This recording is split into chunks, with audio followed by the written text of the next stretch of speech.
우리 모다님이 뉴스 앵커들처럼 F4 딱 치고 볼펜 이렇게 끄덕끄덕 뭐 정리 척 하면서 시작하라고 하네요. 저희가 좀 없어 보이나 봐요. 있어 보이게. 뭐 라이브 지금 보시는 분들이라든지 저희 애청자분들은 저희하고 이제 많이 보셨겠지만 저희가 둔천주공 처음 분양할 때 부동산 시장이 굉장히 안 좋았잖아요. 그렇죠. 근데 이제 저희가 일괄적으로 여러분한테 드렸던 말씀이 이 세상에 제일 쓸데없는 걱정 뭐다?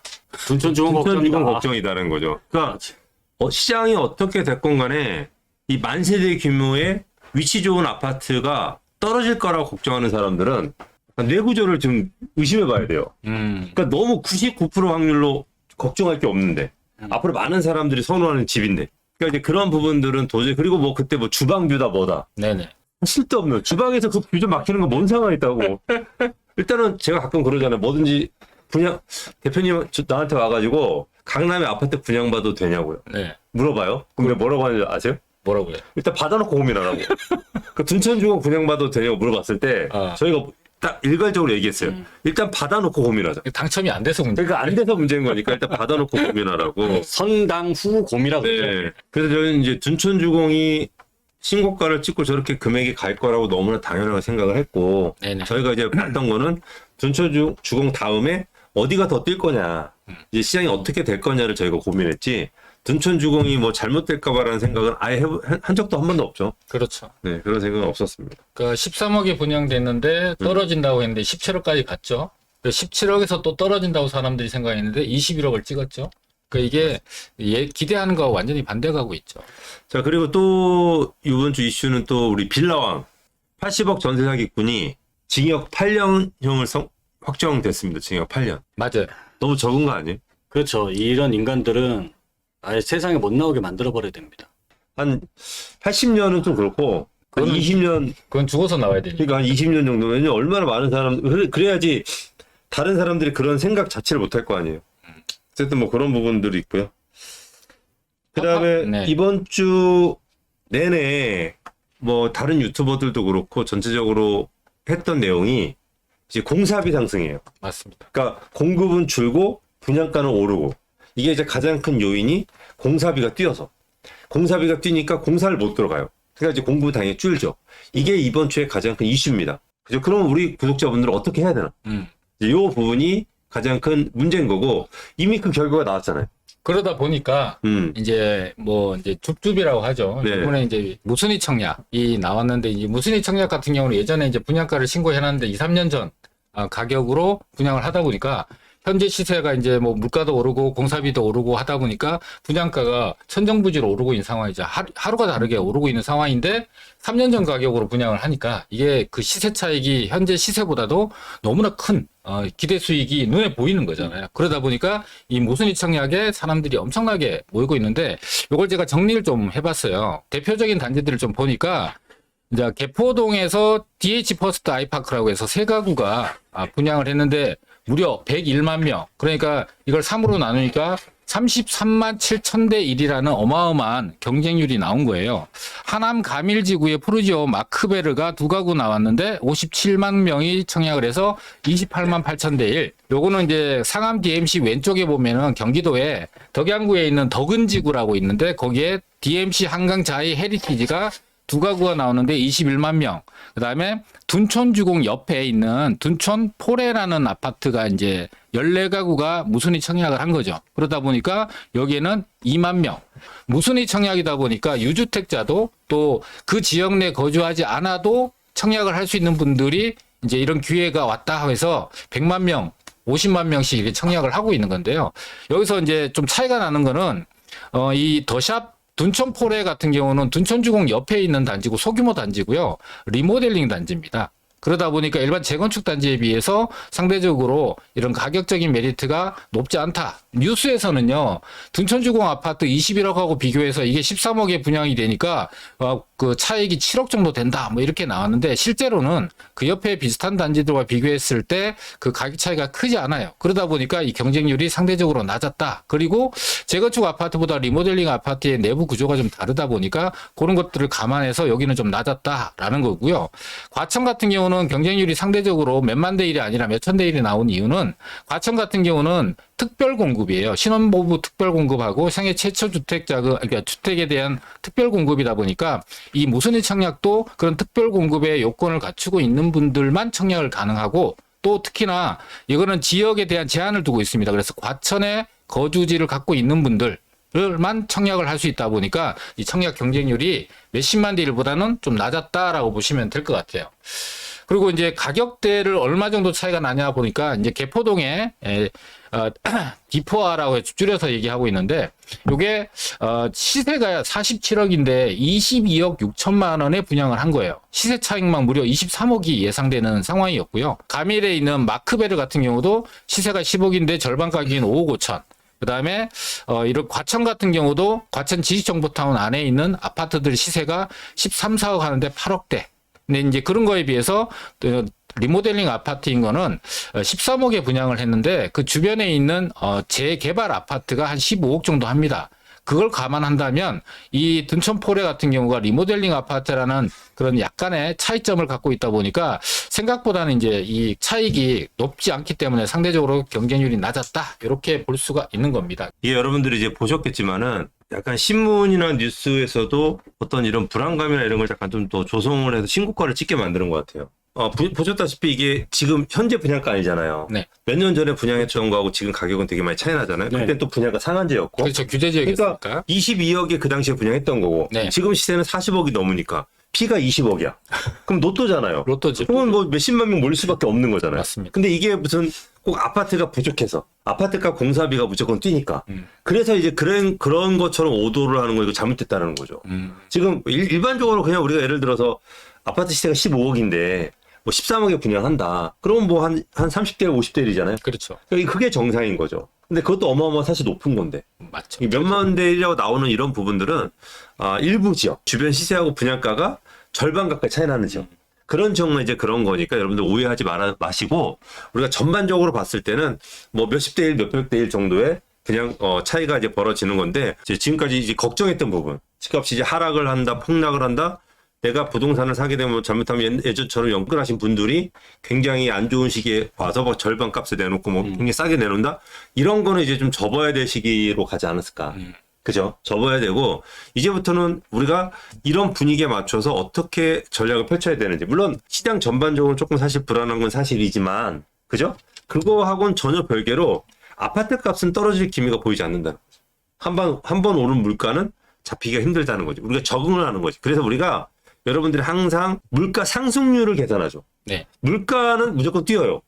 그러니까 0.몇% 물가 상승률이 제로라고 하는 거는 물가가 떨어졌다는 거 아니잖아요. 작년하고 물가가 그대로라는 거 아니잖아요. 작년에 3%였으면 3%가 지금도 물가 올랐다는 얘기. 그렇죠. 그러니까 여러분들 물가 상승률이 떨어진다는 거지 물가는 계속 오르기 때문에 여러분들 지금 보시는 이 아파트 값은 결국은 앞으로 조금씩 물가 상승률에 맞춰서 지금보다 더 오르면 올랐지 밑으로 내려가는 경우는 이제 힘들다라고 보시는 게 맞아요. 근데 그게 유일하게 아파트 가격이 유일하게 올라가지 않고 하락하는 케이스 딱 한 가지. 공급이 너무 많았을 때. 살 사람에 비해서 공급이 많아지잖아요. 그러면 이제 그때는 원가 이하로 터는 거죠. 마치 작년, 재작년처럼. 작년, 재작년 살 사람 하나도 없었잖아요. 근데 물건은 계속 나왔잖아요. 왜냐면 그 재작년에 지은 게 나오는 거니까. 경기 좋을 때 나온 거니까. 그러다 보니까 물건은 나오는데 살 사람은 없어. 그러니까 가격이 바닥이야. 그럼 어떻게 해야 돼? 사야죠. 사야 되는 거죠. 그러다가 어떻게? 공급이 없어서 다시 물가가 사람들이 적응하면서 올라갈 거 아니에요. 그쵸. 그때 내 이때 파는 거죠. 그러니까 우리가 지금까지 돈을 못 번 이유는 뭘까요? 간단해요. 항상 반대로 했으니까 반대로. 그렇죠. 그러면 높을 때 사고, 그렇죠. 쌀 때 파고. 그럼 우리가 그럼 어떻게 해야 되냐 앞으로 공급이 없다고 한다면 자 예를 들어서 뭐 어제까지는 12억에 분양한 아파트가 14억에 이제 분양을 해요. 네. 근데 공급이 없어요. 근데 얘가 14억에 이제 분양이 다 완판돼. 또는 경쟁률이 10대 1이 붙어. 그러면 얘가 14억이야. 근데 기존의 아파트는 10억이란 말이에요. 네. 10억이면 이게 어떻게 될까? 따라 올라가겠죠. 따라 올라가는 거죠. 예. 주변 아파트까지. 그럼 12억이 되는 거죠. 그러니까 자연스럽게 서울의 평균 아파트가 따라 뛰는 거예요. 그러니까 이 부분에 우리가 적응기를 당연히 이제 가져야 되는 거죠. 이렇게 되고 나면은 결국 어떻게 돼? 나머지들이 다 따라 뛰는 경우가 생기니까 여러분들이 좀 아셔야 되는 게 지금 공급이 많은 지역들이 굉장히 가격이 바닥이잖아요. 그러면 이것들을 내가 어떻게 해야 되는지. 그죠? 과연 지방의 아파트들을 무조건 우리가 손 놓고 기다려야 되나? 이런 부분들도 있는 거고, 그다음에 서울에 있는 아파트들 내가 앞으로 어떻게 해야 될지, 그리고 서울의 아파트를 지을 수 있는 자리들, 네. 그런 자리들을 또 어떻게 해야 될지. 또 하나는 가장 중요한 거는 또 양극화가 굉장히 심해지잖아요. 양극화. 그죠? 이게 여러분들 아셔야 되는 게 아파트 분양 가격이 올라갈수록 이 양극화는 더 심해져요. 더 심해져. 네. 왜냐면 아파트를 살 수 있는 기회가 점점 적어지는 거야.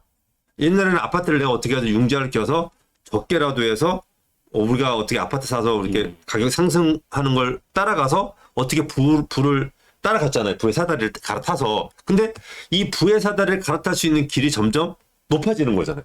갈아타기 되게 힘든 거지. 그러니까 예를 들어서 강남의 아파트들, 잠실의 아파트들 예전에 우리가 10억일 때는 어떻게 내가 한 3억 정도 있으면 7억 대출받아 샀어요. 근데 지금 22억일 때는 지금 20억, 22억이잖아요. 지금은 내가 한 10억 없으면 못 사잖아요. 그렇죠. 대출도 잘안 나와요. 대출도 안 나오고 이자를 낼 수가 없으니까 이제는 이 양극화가 돼서 다시 못 따라가는 거예요. 어떻게 열심히 일해서 좋은 대학교 나와서 열심히 벌어서 못 따라가는 거죠. 이 양극화에 의해서. 그러면은 우리가 할 수 있는 방법은 뭘까? 어떻게 하면 부의 양극화를 따라잡을 수 있을까? 일단은 그러니까 소득이 올라가는 거나 소득은 열심히 모으고 생활을 하겠지만 사이드로 투자를 반드시 병행을 해야만 최소한 뒤처지지 않을 정도는 따라갈 수가 있는 거죠. 빌라밖에 없어요. 그 작은 별로 서울에 아파트 못 사면 경기도에 뭐 예를 들면 노후계획도시 특별법 한다는데 그런데 이슈 있는 데 가서 사면 되고 아파트를 내가 살 수 있는 자금이 안 된다면 지금 현재 재개발이 얼마나 활성화가 많이 되고 있습니까? 그럼 기회가 있을 때 용기를 내서 잡으셔야지 기다리고 그때 올 때까지 기다리면은 늦어요. 계속해서 가난해지고 계속해서 다른 사람한테 처지게 되고 상대적 박탈감을 느끼는 그런 당사자가 될 수밖에 없다는 거죠. 네. 그래서 이게 우리가 여러분들이 지금 이 아파트 공사비가 뛰고 분양가가 뛰고 네. 그 분양가가 뛰어서 이게 이제 자리를 잡게 되면은 주변의 기존의 아파트들 가격도 다 뛰어요. 그러면 내가 예를 들어서 투자를 못 하신 분들 같은 경우는 나하고 점점 멀어지는 거죠. 멀어지는 거. 이제 그 속에서 양극화가 어떻게 벌어지냐면 지역별로 좋아지는 지역은 더 뛰는 거예요. 그러니까 용산이나 강남이나 송파나 이런 지역은 더 많이 뛰게 되면 내가 점점 들어갈 기회가 없어지는 거죠. 그러다 보니까 여러분들이 어떤 이런 양극화를 쫓아가려고 한다면 먼저 그렇게 양극화에 의해서 진행되는 지역들을 지금이라도 어떻게든 들어갈 필요가 있다라는 거죠. 그래서 저희가 최근 한 2년 동안, 3년 동안 엄청나게 떠드는 거 아니에요. 네. 강남에 빌라들 사드리고 용산에 빌라들 사드리고 최상급지 개발될 자리들을 여러분들이 선점을 하게끔 말씀드리는 부분들 또는 역세권 개발되는 자리들. 그렇죠. 일반 재개발에 비해서 사업성이 2배 이상 나오니까요. 그러니까 강남, 용산, 한강변 또는 역세권 개발처럼 사업성이 높은 지역들 이런 지역들 위주로 여러분들이 분명히 미리 좀 약간 선점할 필요는 분명히 있다라는 거죠. 이게 매매 가격만 오르고 또 분양가가 높아진다고 하면 사람들이 망설이고 안 살 수 있어요. 그럼 안 사게 되면 어떤 일이 벌어지냐면은 가격은 높아질 거예요. 그럼 공급이 안 될 거 아니에요? 그럼 공급이 안 되면 또 가격은 더 높아질 거고 그에 따라서 지금 전세 가격도 높아지고 있는 상황이잖아요. 무려 46주 동안 계속해서 전세 가격이 올라가고 있거든요. 그러면은 지금 기름이야 유타운 쪽에 있는 신규 아파트 가격이 분양가가 뭐 12억인데 전세가 9억이에요. 불과 4억밖에 되지 않아요. 벌써 이제 그게 완전 50%였는데. 네, 그렇죠. 전세가 9억이에요. 30평대 아파트, 9평 아파트가. 그럼 9억에 들어갈 수 있는 사람. 6억이 9억으로 순식간에 뛰었네. 그렇죠. 그럼 전세 9억을 못 구하는 사람들은 어떻게 해요? 또 외곽으로 또 내몰리게 되거나 서울에서 벗어나야 되는 상황이 될 거예요. 그럼 근데 결국 그게 10억이면 샀었잖아요. 그렇죠. 10억이 뭐예요? 9억짜리도 있었고. 9억이 그러니까 9억이면 살 수 있는 걸 지금 전세 9억이 들어가는 그게 얼마 안 됐는데 그죠? 불과 안 됐어요. 그래서 실제 사례를 보면은 한 가지만 보여드리면은 이제 홍제 3구역 같은 경우가 2020년에 일반 분양가가 10억이었어요. 근데 2024년에 추정 분양가가 14억이에요. 저기 그 기름 쪽에는 12억대, 13억대인데 여기는 14억대예요. 벌써 14억 8천이야. 그것도 후반대야. 그러니까 불과 2년, 1년 반 사이에 4억 4천, 42%나 올랐어요. 분양가 상한제가 있었다고 하더라도 엄청난 차이네요. 그렇죠. 그리고 이제 분양가 상한제가 풀리니까 이제는 올릴 수 있는 만큼 올릴 거 아니에요. 그리고 팔릴 만큼 가격을 올리는 거죠. 여기에 이제 분양가 상한제가 해제됐다는 요인도 있고 그다음에 이제 그 공사비가 올라가면서 여러 가지 이제 비용들이 많이 증가돼, 금융 비용도 증가됐고 인건비도 올라갔죠. 이 여러 가지가. 또 한 가지는 불광 5구역 같은 경우는 84 타입이 최초의 분양가가 8억이었어요. 그것도 2022년 말에. 근데 지금 12억 8천, 거의 13억이 준하는 정도의 분양가가 만들어지고 있고, 불과 1년 반 사이에 4억 7천만 원이나 일반 분양가가 오르는 거예요. 조합원들은 재개발을 통해서 미리 사놓은 사람들은 빌라를 2억대도 사고 3억대도 사요. 그리고 추가 부담금 내면은 요게 조합원 분양가는 7억대에서 8억대로 오르거든요. 그러면은 내가 한 3억의 빌라를 사서 추가 부담금 5억 내서 이렇게 받는 거예요. 8억대로. 그러면 3억대 살 수 있는 사람들은 추가 부담금 5억 내에서 8억이 되면은 시세가 13억이니까 가만히 앉아서 일단은 5억 이상을 벌잖아요. 그러니까 그런 기회를 미리 우리 시청자분들이 좀 잡을 수 있어야 되는데, 나는 빌라는 싫어, 빌라는 위험해, 뭐 이런 이제 인식들이 그동안에 오랫동안 이제 시장에 팽배하다 보니까 시장에 이제 지났으니까 이런 기회가 뭐 얘기할 수 있다고 얘기하지만, 저희가 10년 넘게 이런 재개발이나 소규모 자본들을 갖고도 서울에 아파트 가질 수 있는 기회를 계속해서 유튜브라든지 강의라든지 한국경제TV 방송이라든지 이런 것들을 통해서 계속해서 얘기해드리고 있고, 와서 이제 이런 실시간으로 들어보신 분들 같은 경우는 많은 기회를 잡으셨어요. 근데 좀 적극적이지 않은 분들은 계속해서 정말 그럴까 그러다 보니까 타이밍을 자꾸 놓쳐왔던 거죠. 그러니까 결국은 이게 그 전에 할 수 있었던 분들이 하지 않은 분들은 한 3, 4억이란 자산 가치가 떨어진 거랑 똑같은 거잖아요. 가만히 있다가. 네, 가만히 있다가. 네네. 우리가 주식 한 1,000만 원만 떨어져도 속상한데. 너무 그죠? 속상하죠. 속상한데 이게 할 수 있었는데, 내가 네. 전세에다가 조금만 돈을 대출을 받았으면 할 수 있었는데, 네. 그냥 전세로 주저앉은 사람들은 이게 얼마나 속상하겠어요, 이런 부분이. 근데 저는 이런 우리 재테크 기회가 아직도 서울에 엄청나게 저는 열려 있다고 생각을 해요. 네. 왜냐면 이게 지금 뭐 2040년부터 또 집값이 떨어진다는 얘기 있단 말이에요. 네. 계속 뉴스에 나오더라고요. 2040년부터 인구가 줄어서 집값 떨어진다. 네. 아, 그럼 16년 남았잖아요. 근데 그죠? 그게 네. 말이 안 되는 게, 일본 같은 경우나 유럽 같은 경우는 지금 우리나라보다 한 30년 전에 인구 감소가 시작이 됐어요. 그러면은 대도시 도쿄나 오사카의 집들이 떨어졌어야 되고, 런던에 있는 파리에 있는 아파트 집 가격이 떨어졌어야지. 그 얘기가 맞는 거잖아요. 아니, 근데 이렇게 생각하시면 돼요. 그냥 지금 우리가 서울 아파트가 평균 12억이라고 했을 때 네. 10년 후라고 한다면, 그러니까 15년 후라고 한다면은 한 30억가의 정상이잖아요. 그죠? 인플레이션 생각하면 30억, 뭐 27억. 네네. 근데 한 22억 정도밖에 안 간다고 보시면 돼요. 그것 때문에. 더 올라간다. 그럼 어쨌든 12억짜리가 22억 가잖아요. 그러네. 그럼 그걸 안 한 사람들 같은 경우는 12억으로 갖다 20억대 이상을 만들 수는 없어요. 그것도 안전하게. 그러니까 뭐가 정답인지는 여러분들이 지금까지 살면서 경험했던 것만 이렇게 되짚어 본다라고 한다면 되게 편안하게 여러분들 스스로가 정답을 알고 있어요. 근데 꼭 일부 좀 뭐라 그럴까, 일부 좀 유튜버라든지 일부 편향된 사람들이 맨날 와서 같은 얘기 하잖아요. 떨어진다. 이 사람들 뭐 이런 말 있잖아요. 멈춘 시계도 하루에 2번은 맞는다고. 고장난 시계. 고장난 시계. 근데 2번으로 맞춰서 맞춘 게 또 계속 요즘 하필 그 요즘이었어. 그러다 보니까 좋은 기회를 놓친 분들이 많은데, 근데 그렇다고 해서 저는 지금 후회하면서 아깝다라고 생각하면 안 될 것 같아요. 왜냐면 지금도 널려 있잖아요. 지금도. 왜냐면 서울의 수많은 개발 계획이 이제 시작하는 거지 이미 완료된 거는 별로 없거든요. 용산 국제업문지도 그렇고 한강변 개발도 그렇고 뭐 지하 작업들도 그렇고 이 지하 작업들을 되는 데를 보게 되면 요소가 정말 자리 좋아요. 서울의 중심지잖아요. 그러니까 이런 부분들 때문에 여러분들한테 아직도 기회는 열려 있고, 자, 저희가 이렇게 이런 좋은 기회를 여러분들한테 알려드리려고 하는데, 이번 주 저희가 세미나를 통해서 여러분들한테 알려드립니다. 네. 그래서 저희가 일주일에 한 번, 토요일 날 저희가 세미나를 하는데, 자, 이번 주 토요일 날 무료 세미나는 마감이 됐습니다. 저희가 한 70분 정도 세미나 예약을 받는데, 이미 어제, 오늘 아침인가? 부로 이제 마감이 됐고요. 이제 지금 세미나를 오실 분들은 다음 주 예약을 하셔야 돼요. 다음 주 예약도 빠르면은 이번 주 지나면 또 다 마감돼요. 그러니까 여러분들이 미리미리 주초 아니면 지금 이번 주 한 주 일찍 여러분들이 미리 예약을 하셔야지 편안하게 앉아서 자리를 들을 수가 있고요. 워낙 많은 분들이 오시다 보니까 예약을 안 하시면은 자리가 없습니다. 앉아 들을 수가 없습니다. 그러니까 이제 그 부분은 조금 양해를 구해주시면 좋을 것 같습니다.